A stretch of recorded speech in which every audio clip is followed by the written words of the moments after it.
우리 일상에서 사용하는 용어 가운데 오늘 말씀의 제목과 같이 나비 효과라는 말이 있습니다.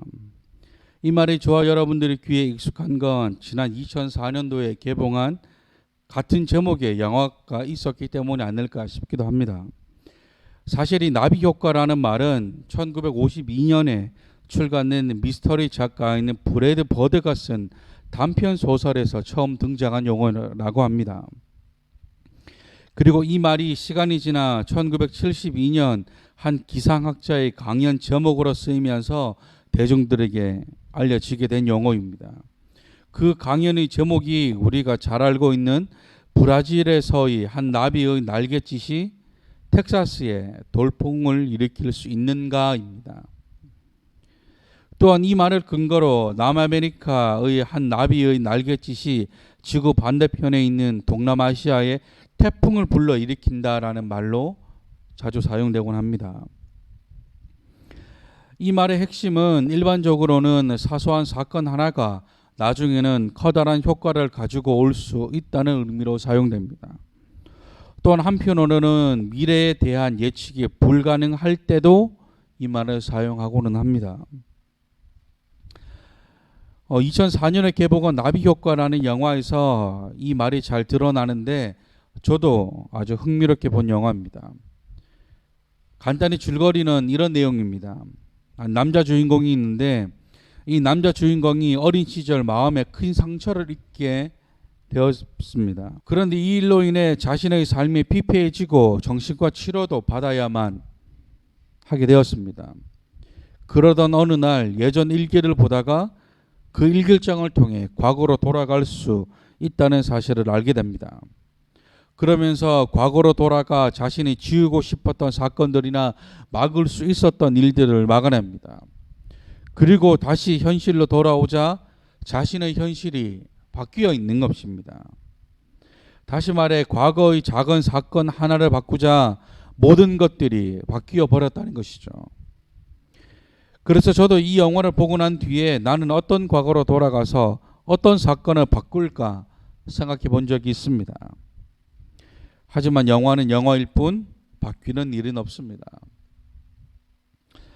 제가 왜 이 나비 효과에 대해서 말씀을 드리냐면 오늘 본문 말씀 가운데 등장하는 이 두 전쟁 때문입니다. 아시겠지만 여호수아서에 등장하는 대표적인 두 전투가 있습니다.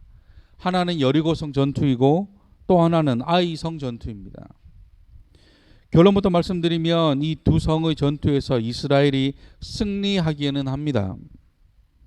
그러나 이 전쟁을 치르는 과정은 너무나 다른 모습을 보입니다.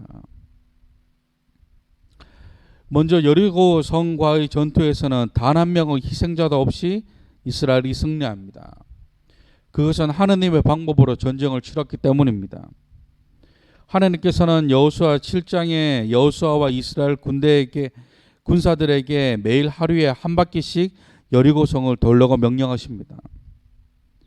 그렇게 6일을 돌고 7일째 되는 날에는 여호수아와 군사들을 비롯해 제사장 7과 함께 성을 7바퀴를 돌려고 명령하십니다. 그리고 성을 다 돌고 난 뒤에는 큰 소리를 외치면 성벽이 무너지게 될 것이라 말씀하십니다. 이것도 지난 시간 말씀드렸던 하나님께서 여호수아와 이스라엘 백성들에게 믿음을 요구하시는 것과 같습니다. 인간적인 생각에 이 방법은 통할 리가 없죠. 오히려 적군이 여리고성 군사들에게 발각되어 몰살당할 수도 있는 방법입니다. 하지만 이들은 하나님의 말씀에 순종함으로 그 명령을 그대로 행합니다. 그 결과 정말 여리고성의 성벽이 무너졌습니다. 또한 여호수아가 말하기를 여리고성에 들어가게 되면 기생 라합과 그 집에 동거하는 자는 모두 살려주고 여리고성에 있는 모든 것들을 다 하나님께 바칠 것이니 손대지 말라고 명령합니다. 사실 우리가 실제로 여리고성을 본 적은 없어서 그 성이 그 당시 얼마나 대단한 성인지 잘 인지하지 못합니다. 그러나 1999년 성서 고고학자의 대가라 불리는 브라이언트 우드 박사의 논문을 통해 이 성이 얼마나 대단한 성인지 우리는 알게 되었습니다. 그의 논문에 따르면 여리고성은 외벽과 내벽 등 두 겹으로 되어 있으며 외벽의 높이가 5m, 성벽의 두께가 2m, 그 성벽의 높이는 자그마치 7m였다고 합니다. 또한 성 안쪽에 벽이 하나 더 있는데 그 벽의 높이가 무려 14m에 이를 정도로 그야말로 공격하기에 어려울 뿐만 아니라 절대 함락되지 않는다는 의미를 가진 난공불락의 요새와 같다고 기록하고 있습니다.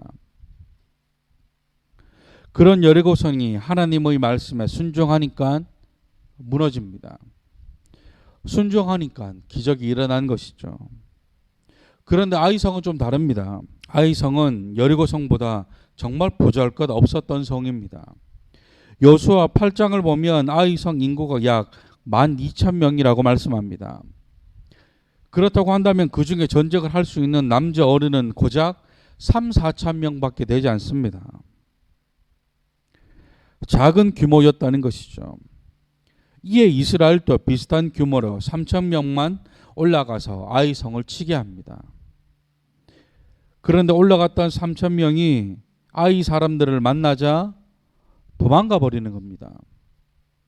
그러자 아이성 사람들이 이스라엘 사람들을 쫓아가는데 이 아이성 성문 앞에서 스바림까지 쫓아갔다고 말씀합니다.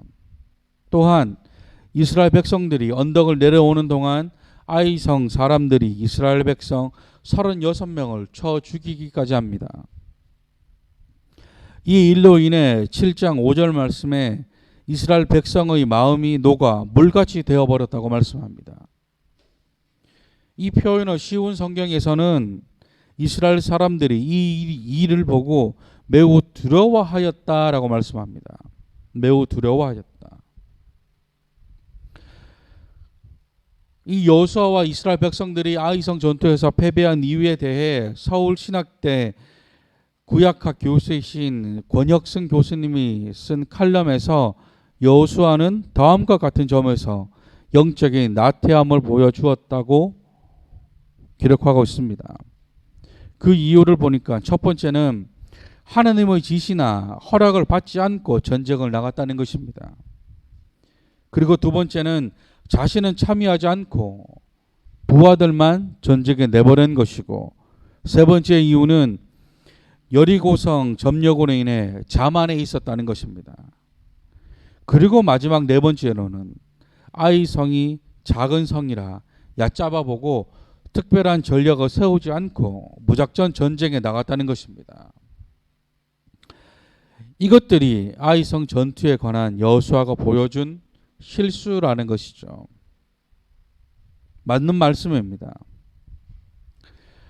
이와 더불어 성경에서는 더 구체적인 원인에 대해 말씀하는데 그것은 바로 아간의 죄 때문입니다. 아이성과의 전투에서 패배한 원인에 대해 하나님께서 말씀하시기를 너희 중에 온전히 바쳐야 할 제물을 도둑질한 자가 있다고 말씀하십니다. 그리고 바치기로 했던 그 제물을 멸하지 아니하면 내가 다시는 너희와 함께 있지 아니하시겠다고도 말씀하십니다.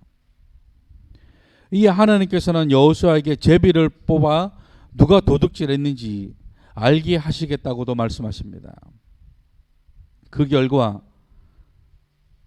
오늘 본문 말씀처럼 유다 지파 세라의 증손이자 삽디의 손자이며 갈미의 아들인 아간이 나오게 됩니다. 이로 인해 아간의 모든 재산을 다 이스라엘에 가져가게 되었고, 아간과 그의 가족은 불로 태워 버립니다. 그리고 그 시체 위에 돌무더기를 세웁니다.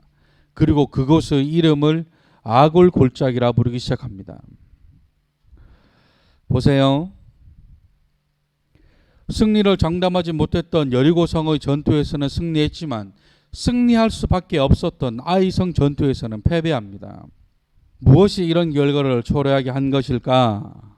저는 앞에서도 말씀드렸던 바로 이 작은 행동 때문이라 생각합니다.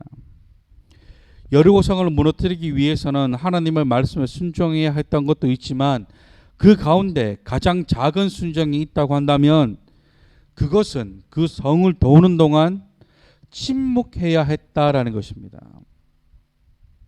말을 하지 말고 소리를 내지 말라는 것이었습니다. 여호수아 6장 10절 말씀에 여호수아가 백성들에게 명령하길 소리치지 말고 소리를 내지도 말라고 명령합니다. 그렇게 하루에 한 바퀴씩 6일을 돌고 일곱째 날에는 7바퀴를 돈 것이죠. 그런데 이런 상황에서 소리를 내지 않는다는 것이 쉬울까요? 쉽지 않았을 것입니다. 지금 위에서는 여리고성 군사들이 쳐다보고 있었을 것입니다. 왜요? 처음 본 사람들이 자신의 성벽을 돌고 있으니까. 그 상황이 얼마나 무서웠을까.